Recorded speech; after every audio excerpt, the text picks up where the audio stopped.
வணக்கம் நேர்களே, இது ஷர்மிளா டாக்கீஸ். நான் உங்கள் டாக்டர் ஷர்மிளா. தேர்தல் நெருங்கிக்கிட்டே இருக்கு. ஒரு பக்கம் திமுக கூட்டணி வலுவாக இருக்கிறது. மாண்புமிகு முதலமைச்சர் திரு மு.க.ஸ்டாலின் ஒவ்வொரு மேடையிலும் தொடர்ந்து ஒரு விஷயத்தை வலியுறுத்திக்கிட்டே வராரு. இது வெறும் 2 கட்சிகளுக்கு இடையேயான தேர்தல் இல்லை. இது இரு சித்தாந்தங்களுக்கு இடையேயான தேர்தல். இது ஆரியம் வர்சஸ் திராவிடம். இது சனாதனம் வர்சஸ் சமூக நீதி. இது என்டிஏ வர்சஸ் தமிழ்நாடு அப்படிங்கிற ஒரு விஷயத்த அவர் தொடர்ந்து வலியுறுத்திக்கிட்டு வராரு. தமிழ்நாடு ஒன்றாக, தமிழ்நாட்டு மக்கள் ஒன்றாக ஒரே தளத்துல நின்னு இந்த பாசிச சக்திகளை தமிழ்நாட்டை விட்டு விரட்டி அடிக்கணும் அப்படிங்கறத அவர் தொடர்ந்து சொல்லிக்கிட்டு வராரு. இதற்கு எதிர்த்தரப்பில் இருக்கக்கூடியவர்கள், முதல்வர் சும்மா பயம் காட்டுறாரு, அவருக்கு தோல்வி பயம் வந்துருச்சு, அதனால எதற்கெடுத்தாலும் பாசிசம் பாசிசம் அப்படின்னு ஆர்எஸ்எஸ் பிஜேபியை வச்சு இங்க பூச்சாண்டி காட்டிக்கிட்டு இருக்கிறாரு அப்படின்னு பாஜக தரப்புலயும் சரி, பாஜகவுக்கு நேரடியாக ஆதரவு கொடுக்கக்கூடிய அதிமுகவாக இருந்தாலும் சரி, இல்ல மறைமுகமாக பாஜகவுக்கு ஆதரவு கொடுக்கக்கூடிய சீமான், விஜய் போன்றவர்களாக இருந்தாலும் சரி, இப்படிப்பட்ட ஒரு குற்றச்சாட்டை திமுக கூட்டணி மீதும் பாசிசத்தை எதிர்த்து போராடக்கூடிய எல்லா கட்சிகள் மீதும் வைக்கிறாங்க. உதாரணத்துக்கு சீமான் பாத்தீங்கன்னா, பாருங்க, பிராமண கடப்பாறையை எடுத்து திராவிட கோட்டையை நான் தகர்த்தெறிவேன் அப்படின்னு பேசுறாரு. இன்னொரு பக்கம் விஜய் பாத்தீங்கன்னா, பாசிசமும் பாயாசமும் ஒண்ணுதான் அப்படிங்கிற அளவுக்கு திமுக செய்யக்கூடிய, திமுக கூட்டணி கட்சிகள் வலியுறுத்தக்கூடிய சமூக நல அரசியல் அப்படிங்கிறத பாசிச அரசியலோட கம்பேர் பண்ணி பாசிசத்துடைய தீவிரத்தை நிறுத்து போக செய்யக்கூடிய வேலைகளை தொடர்ந்து செஞ்சுகிட்டு இருக்காங்க. இதெல்லாம் நான் ஏன் சொல்றேன் அப்படின்னா, ஒரு முக்கியமான செய்தி 2 நாட்களாக சமூக வலைதளங்கள்ல ஒரு பெரிய பரபரப்பை ஏற்படுத்தி இருக்குது. அது வெளிநாட்டுல, குறிப்பாக யுஎஸ்ல இருந்து ஆர்எஸ்எஸ் பற்றி வெளியிட்ட ஒரு தகவல் தான். இன்னைக்கு நாம சொன்னோம்னா நம்மள 200 ரூபாய் ஊப்பி இவங்க திமுக கூட்டணிக்கு ஆதரவா தான் பேசுவாங்க, அதனால எப்பவுமே ஆர்எஸ்எஸ் பாஜகவை விமர்சிப்பாங்க, இவங்க காழ்ப்புணர்ச்சியோட சொல்றாங்க அப்படின்னு எல்லாம் விமர்சனங்கள் வைப்பீங்க. இதை நான் சொல்லலைங்க. உலகத்திலேயே மிக வலுவான ஒரு நாடு அப்படின்னு சொல்லக்கூடிய யுஎஸ்ல இருந்து வந்திருக்கக்கூடிய இந்த அறிக்கை ஆர்எஸ்எஸ் இந்தியாவுக்கு எவ்வளவு ஆபத்தான ஒரு இயக்கம் அப்படிங்கிறத புட்டு புட்டு வச்சிருக்கிறாங்க. அதாவது யுஎஸ்சிஐஆர்எஃப் அப்படிங்கிற ஒரு report, United states commission for international religious freedom. அதாவது இது ஒரு ஆட்டோனமஸ் பாடி, தன்னிச்சையாக இயங்கக்கூடிய ஒரு அமைப்பு. இவங்க வருஷா வருஷம் என்ன பண்ணுவாங்கன்னா, உலகத்தில் இருக்கக்கூடிய எல்லா நாடுகளையும் ஆய்வு செய்வாங்க. ஆய்வு செஞ்சுட்டு அந்த நாட்டுல மக்கள் நிம்மதியா இருக்கிறாங்களா, அவங்களுக்கு ஃப்ரீடம் ஆஃப் ஸ்பீச் இருக்கா, அவங்களுக்கு தங்கள் விரும்பக்கூடிய மதத்தை பின்பற்றக்கூடிய அந்த ஃப்ரீடம் அவங்களுக்கு இருக்கா, இல்ல அவங்களை ஏதாவது ஒடுக்குமுறைக்கு ஆளாக்குறாங்களா, அந்த பொலிட்டிக்கல் கிளைமேட், அங்க சோசியல் கிளைமேட் எப்படி இருக்கு அப்படிங்கறதெல்லாம் பொதுவாக ஆராய்ச்சி பண்ணி, இந்தந்த நாடுகள் சேஃபா இருக்கு, இந்தந்த நாடுகள் கொஞ்சம் கவலைக்கிடமாக இருக்கு, இந்தந்த நாடுகளை நாம குறிப்பா உன்னிப்பா கவனிக்கணும் அப்படிங்கிற விஷயங்களை அவங்க வரிசைப்படுத்துவாங்க. அப்படிப்பட்ட ரிப்போர்ட்டை வருஷா வருஷம் இவங்க தயாரிப்பாங்க. கடந்த 5-6 வருஷமாவே நீங்க பாத்தீங்கன்னா, மோடி ஆட்சியில இந்தியா பற்றி வரக்கூடிய ரிப்போர்ட் பெருசா ரொம்ப சொல்லிக்கிற மாதிரி எல்லாம் கிடையாது. தொடர்ந்து இங்கே சிறுபான்மையினருக்கு எதிராக நடக்கக்கூடிய வன்கொடுமைகளை, சிறுபான்மையினருக்கு எதிராக நடக்கக்கூடிய ஒடுக்குமுறைகளை, பெரும்பான்மை சமூகம் செய்யக்கூடிய அநியாயங்களை, அழிச்சாட்டியங்களை, இது எல்லாத்தையும் அவங்க மென்ஷன் பண்ணி எழுதியிருக்கிறாங்க. ஆனா இந்த வருஷம் 2026க்கான யுஎஸ்சிஐஆர்எஃப் ரிப்போர்ட் ரொம்ப ரொம்ப முக்கியமானது 2 முக்கியமான காரணங்களுக்காக. ஏன்னா முதல் முறையாக இந்த அமைப்பு வெளிப்படையாக ஆர்எஸ்எஸ், ராஷ்டிரிய ஸ்வயம் சேவக் சங் அப்படிங்கிற அந்த ஆர்கனைசேஷனோட பெயரை மென்ஷன் பண்ணி இந்த ரிப்போர்ட்ல பதிவு பண்ணியிருக்கிறாங்க. 2வது மிக முக்கியமானது, இந்தியாவுல நிலைமை ரொம்ப மோசமா இருக்கு, காஸ் ஃபார் கன்சர்ன் அப்படிங்கிற ஒரு கேட்டகரியில தூக்கி போட்டிருக்கிறாங்க. இதுதான் இந்த வருஷம் அந்த ரிப்போர்ட்டோட 2 முக்கியமான அம்சங்கள். ஃபர்ஸ்ட் அண்ட் ஃபார்மோஸ்ட் என்ன சொல்றாங்கன்னா, வெளிப்படையா ஆர்எஸ்எஸ் மென்ஷன் பண்ணி என்ன சொல்றாங்க, ஆர்எஸ்எஸ் இது போன்ற நடவடிக்கைகளை தொடர்ந்து இந்தியாவுல நேரடியாகவும் மறைமுகமாகவும் ஈடுபடுகிறது. அதனால ஆர்எஸ்எஸ் அமைப்பு மற்றும் அந்த அமைப்பை சார்ந்து இயங்குகிறவர்கள் மீது யுஎஸ்ல சாங்ஷன்ஸ் விதிக்கணும் அப்படின்னு சொல்றாங்க. என்ன மாதிரியான சாங்ஷன்ஸ்னா, யுஎஸ் ஜூரிஸ்டிக்ஷனுக்குள்ள ஆர்எஸ்எஸ்க்கு ஏதாவது சொத்து பத்துகள் இருந்ததுன்னா முதல்ல அதெல்லாம் ஃப்ரீஸ் பண்ணுங்க அப்படிங்கிற விஷயத்த சொல்றாங்க. 2வது ரெக்கமெண்டேஷன் என்ன சொல்லியிருக்கிறாங்கன்னா, ஆர்எஸ்எஸ் சார்ந்து ஆர்எஸ்எஸ் ஓட இயங்கக்கூடிய நபருக்கு விசா கொடுக்காதீங்க, என்ட்ரி பேன் பண்ணுங்க, இல்லன்னா என்ட்ரியை ரெஸ்ட்ரிக்ட் பண்ணுங்க, அவங்கள அனாவசியமா நம்ம நாட்டுக்குள்ள வரவிடாதீங்க அப்படிங்கிற ஒரு எச்சரிக்கை மணியை அடிச்சிருக்கிறாங்க. இரண்டாவது, இந்தியாவ கண்ட்ரி ஆஃப் பர்ட்டிகுலர் கன்சர்ன் அப்படின்னு மிக ஆபத்தான ஒரு நிலைமையில இருக்கு இந்தியா அப்படிங்கிற கேட்டகரியில வந்து தூக்கி போட்டிருக்கிறாங்க. இதற்கு காரணம் என்ன? முக்கியமான 2 முக்கியமான விஷயங்கள் என்ன சொல்லியிருக்கிறாங்க அப்படின்னு பாத்தீங்கன்னா, கடந்த ஓராண்டுல மட்டும் தொடர்ந்து இந்தியாவில் மைனாரிட்டி சிறுபான்மையருக்கு எதிரான வயலன்ஸ், டிஸ்கிரிமினேஷன், ஒடுக்குமுறைகள் இதெல்லாம் தொடர்ந்து அதிகரிச்சிருக்கு அப்படிங்கிற ஒரு விஷயத்த சொல்றாங்க. இரண்டாவது, இது போன்ற சம்பவங்கள நேரடியாகவோ, மறைமுகமாகவோ ஆர்எஸ்எஸ் அப்படிங்கிற அமைப்புக்கு தொடர்பு இருக்கு. அது மட்டும் இல்ல, இந்த அமைப்போட சேர்ந்து இங்க இருக்கக்கூடிய அரசாங்கமும் இயங்குகிறது அப்படிங்கிற ஒரு முக்கியமான குற்றச்சாட்ட அவங்க வச்சிருக்கிறாங்க. இது ஒரு பெரிய கான்ட்ரோவர்சியை ஏற்படுத்தியிருக்கு. வழக்கம் போல சங்கிகள் பாத்தீங்கன்னா, இது ரொம்ப பயஸ்டான ரிப்போர்ட், ஒரு பொலிட்டிக்கல் மோட்டிவேஷனோட இவங்க பண்ணியிருக்கிறாங்க, ரொம்ப மிஸ்லீடிங்கா இருக்கு, அரசியல் காழ்ப்புணர்ச்சிகாரமாக இத பண்ணியிருக்கிறாங்க அப்படின்னு சொல்றாங்க. ஒரு பக்கம் பாத்தீங்கன்னா, ட்ரம்ப் மோடி தன்னுடைய பெஸ்ட் ஃப்ரெண்டுன்னு சொல்றாரு. மோடி வந்து ட்ரம்ப் கால்ல விழாத குறையா ட்ரம்ப் சொல்ற எல்லாத்துக்குமே ஆமா சாமி போடுறாரு. அப்படி நெருங்கிய நட்பில் இருக்கக்கூடிய மோடி அரசை நோக்கி ஒரு அமைப்பு இது போன்ற விமர்சனங்கள பொலிட்டிக்கலி மோட்டிவேட்டட் காரணங்களுக்காக வைக்குது அப்படின்னு சொல்றது நம்பும்படியா இல்ல. அது மட்டும் இல்ல, இந்தியால இருக்கிற இன்ஸ்டிடியூஷன்ஸ் மாரி எல்லாருமே பாஜகவுக்கு ஆமா சாமி போடுறது கிடையாது. அந்த கண்ட்ரில, அந்த நாட்டுல யுஎஸ்ல இருக்கக்கூடிய இன்ஸ்டிடியூஷன்ஸ் பாத்தீங்கன்னா, உண்மையிலேயே அரசு சார்பு நிலையற்ற இயங்கக்கூடிய இன்ஸ்டிடியூஷன்ஸ். அவங்க என்னைக்குமே ட்ரம்பா, ஒபாமாவா, கிளின்டனா அப்படின்லாம் கவலைப்பட்டது இல்ல. அவங்க நாட்டு அதிபர் மீதே கடுமையான விமர்சனங்கள் எல்லாம் பல காலகட்டங்கள்ல அங்க இருக்கக்கூடிய அட்டானமஸ் இன்ஸ்டிடியூஷன்ஸ் வச்சிருக்கிறாங்க அப்படிங்கறத நம்ம பார்த்தோம். ரீசென்ட்டா கூட ட்ரம்ப் செஞ்சது, சாங்ஷன்ஸ் போட்டது, டாரிஃப் வார் நடத்துனது சட்ட விரோதமானது அப்படின்னு அங்க இருக்கக்கூடிய காங்கிரஸும், அங்க இருக்கக்கூடிய நீதிமன்றங்களும் சொல்லியிருக்கிறாங்க அப்படிங்கிறத பார்க்கிறோம். அதனால இதுல எந்த பொலிட்டிக்கல் மோட்டிவேஷனும் இருக்கிறதா தெரியல. கிரவுண்ட் ரியாலிட்டிய அவங்க வந்து மென்ஷன் பண்ணியிருக்கிறாங்க. அவங்க பதிவு பண்ணியிருக்கிறாங்க. இதை வைத்து எதிர்க்கட்சிகள் இன்னைக்கு கடுமையான ஒரு விமர்சனத்தை ஆர்எஸ்எஸ், பாஜக மீது வைத்திருக்கிறார்கள். உலக அளவில் முதல் முறையாக இப்படிப்பட்ட ஒரு ரிப்போர்ட்ல ஆர்எஸ்எஸ் அப்படிங்கிற இந்த அமைப்போட பேர் வந்திருக்குன்னா, அது இந்தியாவுக்கு எவ்வளவு பெரிய ஒரு அவமானம் அப்படிங்கிறத யோசிச்சு பாருங்க. 146 கோடி மக்கள் இருக்கக்கூடிய உலகத்தின் மிகப்பெரிய ஜனநாயக நாடு அப்படின்னு சொல்லக்கூடிய இந்தியாவுடைய பேர ஆர்எஸ்எஸ் ரிப்பேர் பண்ணிடுச்சு அப்படிங்கிற விஷயத்த எதிர்க்கட்சிகள் தொடர்ந்து சொல்றாங்க. இது ஏதோ மேலோட்டமாக ஆர்எஸ்எஸ், பாஜக மீது இருக்கக்கூடிய காழ்ப்புணர்ச்சியில வைக்கிற விமர்சனம் இல்லைங்க. அந்த ரிப்போர்ட்ட முழுமையா படிச்சு பாத்தீங்கன்னா, அதுல முக்கியமான பாயிண்ட்ஸ் என்னெல்லாம் சொல்லியிருக்கிறாங்க அப்படிங்கிறத பாருங்க. ஆர்எஸ்எஸ்க்கு எதிராக சாங்ஷன்ஸ் நான் சொன்னேன் இல்லையா? யுஎஸ்ல சாங்ஷன்ஸ் குடுத்துட்டாங்க. விசா குடுக்கக் கூடாது. சம்பந்தப்பட்ட நபர்களுடைய அசெட்ஸ வந்து ஃப்ரீஸ் பண்ணுங்க. அவங்களுக்கு வந்து என்ட்ரி ரெஸ்ட்ரிக்ஷன்ஸ் குடுங்க அப்படின்னு சொல்லியிருக்கிறாங்கல்ல. அதற்கு காரணம் என்ன அந்த ரிப்போர்ட்ல சொல்லப்பட்டிருக்கு அப்படின்னு பாத்தீங்கன்னா, இவங்க வந்து ஹிந்து நேஷனலிஸ்ட் ஈகோசிஸ்டம், ஹிந்து பெரும்பான்மையான ஒரு ஈகோசிஸ்டத்த கிரியேட் பண்றாங்க. இது மூலமாக தொடர்ந்து பாத்தீங்கன்னா, ரிலிஜியஸ் இன்டாலரன்ஸ் இந்தியாவுல அதிகரிச்சிருக்கு. சிறுபான்மை சமூகத்துக்கும், சிறுபான்மை மதத்துக்கும் எதிரான ஒரு இன்டாலரன்ஸ் வந்து நாளுக்கு நாள் அதிகமாயிட்டு இருக்கு அப்படிங்கிற ஒரு விஷயத்த சொல்றாங்க. அதே மாதிரி சிறுபான்மை மக்களை இவர்கள் ஒதுக்குகிறார்கள். மெயின் ஸ்ட்ரீம்ல இருந்து இவங்க இத ஒதுக்கி எக்ஸ்க்ளூட் பண்ண முயற்சி பண்றாங்க அப்படிங்கிற விஷயத்த சொல்றாங்க. இதற்கு பல இன்சிடென்ட்ஸ் அவங்க மேற்கோள் காட்டுறாங்க. அதாவது தொடர்ந்து இந்தியாவுல பல இடங்கள்ல நீங்க பாத்தீங்கன்னா, மாப் வயலன்ஸ் நடந்துகிட்டு இருக்கு. பசுவதை அப்படிங்கிற பேர்ல நெறைய பேரு சிறுபான்மை சமூகத்தை சேர்ந்தவங்கள அடிச்சு துன்புறுத்துறாங்க. அதே மாதிரி ரிலிஜியஸ் கேதரிங்ஸ் அப்படிங்கிற பேர்ல ஊர்வலம் போறோம் அப்படிங்கிற பேர்ல சிறுபான்மை சமூக மக்களை டார்கெட் பண்ணி அவங்களுக்கு எதிராக வன்முறையை கட்டவிழ்த்து விடுறாங்க. ஆன்டி கன்வர்ஷன் கேம்பெயின்ஸ் நடத்துறோம் அப்படிங்கிற பேர்ல குறிப்பாக இஸ்லாமியர்கள், கிறிஸ்துவர்களை வந்து டார்கெட் பண்ணி அடிக்கிறாங்க. அதுவும் பர்ட்டிகுலரா சிறுபான்மை சமூக நிகழ்வுகள் வரும்பொழுது, ஃபெஸ்டிவல்ஸ் வரும்பொழுது, ஒரு ஈதா இருக்கட்டும், ஒரு ரம்ஜானா இருக்கட்டும், இல்ல கிறிஸ்துமஸா இருக்கட்டும், இது போன்ற வேலைகளில் இந்த கும்பல்கள் செய்யக்கூடிய அட்டூழியங்கள் அதிகமாகுது அப்படிங்கிற விஷயத்த பதிவு பண்ணியிருக்கிறாங்க. அதை தாண்டி இது ஏன் இவ்வளவு டேஞ்சரஸ் அப்படிங்கிறதுக்கு இன்னொரு காரணமும் சொல்றாங்க. ஆர்எஸ்எஸ் அமைப்பு தன்னுடைய சித்தாந்த ரீதியாக இங்கே இருக்கக்கூடிய ஆளும் அரசை பாதிக்கிறது. ஆளும் அரசு ஆர்எஸ்எஸ் சித்தாந்தத்தின் படிதான் இயங்குகிறது. இங்க இருக்கக்கூடிய பொலிட்டிக்கல் ஈகோசிஸ்டம் ஆகட்டும், இந்த அரசு கொண்டு வரக்கூடிய பாலிசிகள், திட்டங்கள் ஆகட்டும், எல்லாமே ஆர்எஸ்எஸ் போன்ற இந்து மெஜாரிட்டேரியன் ஆர்கனைசேஷன்ஸ் உடைய ஐடியாலஜி பிரகாரம் தான் கொண்டு வராங்க.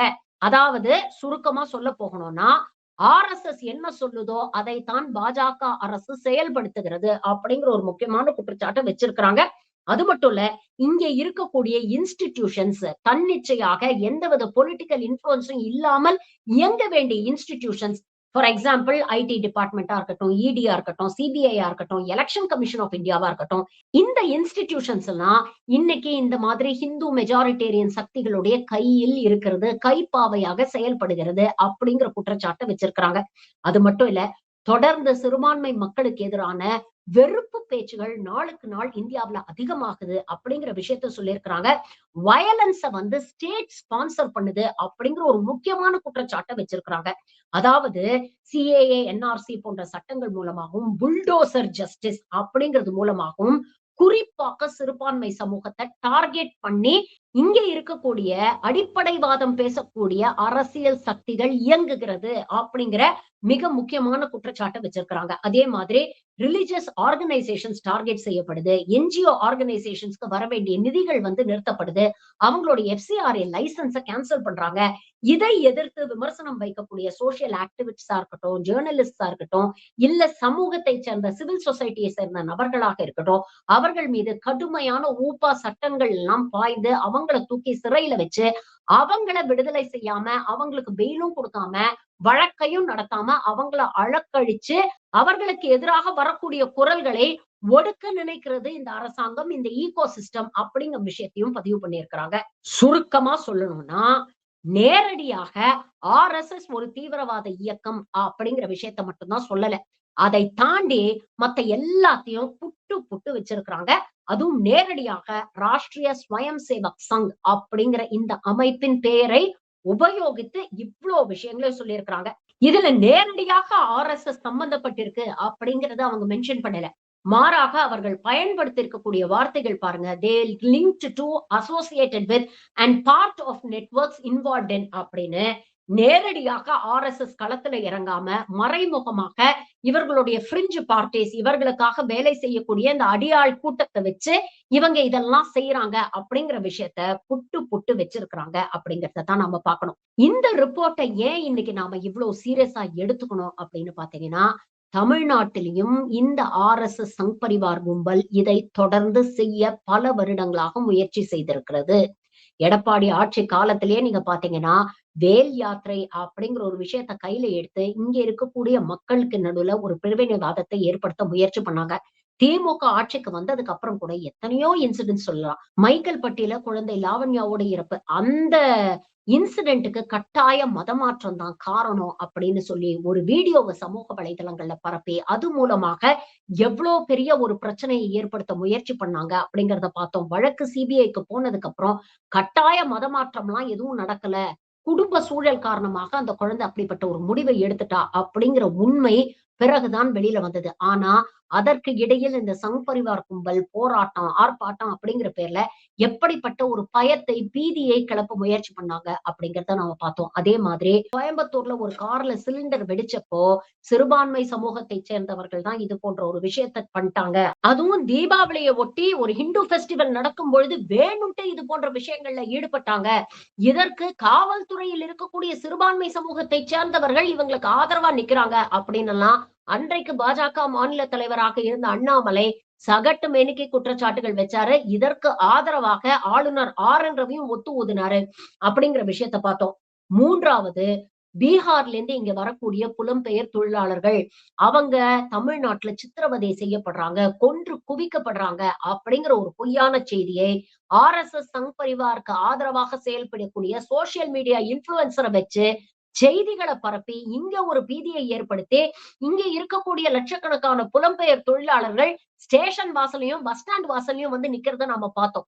அதுக்கப்புறம் தமிழ்நாடு அரசும் அப்போ இருந்த பீகார் அரசும் சேர்ந்து ஒருங்கிணைந்து அப்படியெல்லாம் எதுவும் இங்க நடக்கல, ஒரு தவறான ஒரு விஷயத்த கட்டமைக்க முயற்சி பண்றாங்க, இது மூலமாக ஒரு பீதியை, ஒரு பயத்தை ஏற்படுத்த முயற்சி பண்றாங்க, தயவு செஞ்சு இதெல்லாம் நம்பாதீங்க அப்படின்னு அவர்களை ஆசுவாசப்படுத்தி சமாதானப்படுத்தினாங்க. அதே மாதிரி ஒரு ராணுவ அதிகாரி அவர் லீவ்ல ஏதோ வந்திருக்கிறாரு. அப்போ தனிப்பட்ட முறையில் ஏற்பட்ட தகராறுல அவருக்கு அடிபட்டு அவர் இறந்து போனத இங்க ஏதோ பிளான் பண்ணி ராணுவ அதிகாரிகள் எல்லாம் இவங்க தாக்க முயற்சி பண்றாங்க அப்படின்னு ஒரு பெரிய ஆர்ப்பாட்டத்தை நடத்தி அந்த ஆர்ப்பாட்ட மேடையில வெறுப்பு பேச்ச பேசி அதற்காக வழக்கு வாங்கின ராணுவ அதிகாரிகள் எல்லாம் நாம பார்த்தோம். அதுக்கப்புறம் உடனே இந்த அரசாங்கம் நடவடிக்கை எடுத்து அந்த விஷயத்திலயும் மக்களுக்கிடையே எந்தவித கலவரம் ஏற்படாம பார்த்துக்கிட்டாங்க. இப்ப கடைசியா திருப்பரங்குன்ற இஷ்யூவை எடுத்துக்கங்க. எத்தனையோ வருஷங்களாக காலம் காலமாக அங்கே இருக்கக்கூடிய இஸ்லாமிய சகோதரர்களும், இந்து சகோதரர்களும் ரொம்ப ஒத்துமையா தான் இருந்துகிட்டு இருக்கிறாங்க. வருஷா வருஷம் அங்க இஸ்லாமியர்களும் வழிபாடு நடத்திக்கிட்டு இருக்கிறாங்க. ஹிந்துக்களும் தீபத்தை ஏத்திக்கிட்டு தான் இருக்கிறாங்க. ஆனா, புதுசா ஒரு பிரச்சனைய உருவாக்கி, தீபத்தூண் இருக்கிற இடத்துல தான் நாங்க தீபத்தை ஏத்துவோம் அப்படின்னு தேவையற்ற ஒரு சமூக பதற்றத்தை ஏற்படுத்தி, அது மூலமாக குளிர் காஞ்சு ஒரு அரசியல் ஆதாயம் தேட முயற்சி பண்ணது இந்த சங்கி கூட்டம். ராஜா போன்ற தலைவர்கள் வெளிப்படையாக பேசுனாங்க. நாங்க மாநாடு போடுறோம் அப்படின்னு சொல்லிட்டு முருகன் மாநாடு அப்படிங்கிற பேர்ல மேடையில ஏறி இதை இன்னொரு அயோத்தியாக மாத்துவோம் அப்படின்னு வெளிப்படையாக அறைகூவல் விட்டவர் தான் ராஜா போன்ற நபர்கள். இதற்கு ஆதரவாக ஜுடிஷியரியில இருக்கக்கூடிய சுவாமிநாதன் போன்ற சில ஜட்ஜஸும் ஆதரவா செயல்பட்டாங்க அப்படிங்கறதுதான் உச்சபட்ச வேதனை தரக்கூடிய விஷயம். ஆனா அப்ப கூட இந்த அரசும் சரி, காவல்துறையும் சரி, we will face the consequences. எது எப்படி நடந்தாலும், யாரு என்ன அழுத்தம் கொடுத்தாலும், இங்கே ஒற்றுமையாக வாழக்கூடிய ஹிந்து, முஸ்லிம் மக்களுக்கிடையே எந்தவித ஒரு பதற்றத்தையும் ஏற்படுத்த நாங்க அலோவ் பண்ண மாட்டோம். we will face the consequences அப்படின்னு தைரியமாக காவல்துறையும் அரசும் கிரவுண்ட் லெவல்ல நின்னாங்க அப்படிங்கறத நம்ம பாக்குறோம். இதெல்லாம் திமுக ஆட்சி இல்லாம அதிமுக ஆட்சி இருந்து நடந்திருந்ததுன்னா சூழ்நிலை எப்படி மாறி இருக்கும் அப்படிங்கறத கொஞ்சம் யோசிச்சு பாருங்க. இன்னைக்கு யுஎஸ்ல இருக்கக்கூடிய ஒரு அமைப்பு வெளிப்படையாக இந்தியாவில் சிறுபான்மையினருக்கு எதிராக நடக்கக்கூடிய இது போன்ற தாக்குதல்கள், டிஸ்கிரிமினேஷன்ஸ் இதற்கெல்லாம் நேரடியாகவும் மறைமுகமாகவும் RSS பாஜக தான் காரணம் அப்படிங்கிற விஷயத்த ஒரு அறிக்கை மூலமாக வெளியிட்டிருக்கிறாங்க. இப்படிப்பட்ட பாசிச சக்தி தான் தமிழ்நாட்டுக்குள்ள கால் பதிக்க கூடாது அப்படிங்கறத தொடர்ந்து நாம பேசிக்கிட்டு இருக்கோம். ஆனா RSS பாஜகவுடைய அல்லக்கைகள் எல்லாம் சேர்ந்துகிட்டு பாசிசம், பாயாசம், பார்ப்பன கடப்பாறை அப்படின்னு சொல்லி நம்மளை எல்லாம் திசை திருப்ப முயற்சி பண்றாங்க. பாஜக RSS உடைய ஆபத்தான அரசியலை நீர்த்து போக செய்யக்கூடிய அயோக்கியத்தனமான ஒரு அரசியலை கையில எடுத்திருக்கிறாங்க. மாற்றம் அப்படிங்கிறது எல்லாரும் விரும்பக்கூடிய ஒண்ணுதான். ஆனா அந்த மாற்றம் அரசியல்ல ஆரோக்கியமான ஒரு மாற்றமாக இருக்கணும். நம்மள பின்னோக்கி இழுக்கக்கூடிய ஒரு மாற்றமாக இருக்கக்கூடாது. இன்னைக்கு பல முறைகளில் RSS பாஜக நம்மளை பின்னோக்கி இழுக்க முயற்சி செய்து காலங்காலமாக இருமொழி கொள்கையை நம்ம பின்பற்றிட்டு வரோம். தமிழ்நாடு மற்ற மாநிலங்களை கம்பேர் பண்ணும்போது கல்வியிலயும் சரி, சுகாதாரத்திலயும் சரி, இண்டஸ்ட்ரியலைசேஷன் ஆகட்டும், வேலை வாய்ப்புகள் ஆகட்டும், இப்படி எந்த இடத்துல எடுத்துக்கிட்டாலும் தமிழ்நாடு ஒரு முன்னணி மாநிலமாக, ஒரு சூப்பர் ஸ்டார் ஸ்டேட்டாக இருக்குது. அப்படிப்பட்ட ஒரு மாநிலத்துல மும்மொழி கொள்கையை கொண்டு வந்து திணிக்கணும் அப்படின்னு முயற்சி பண்றாங்க.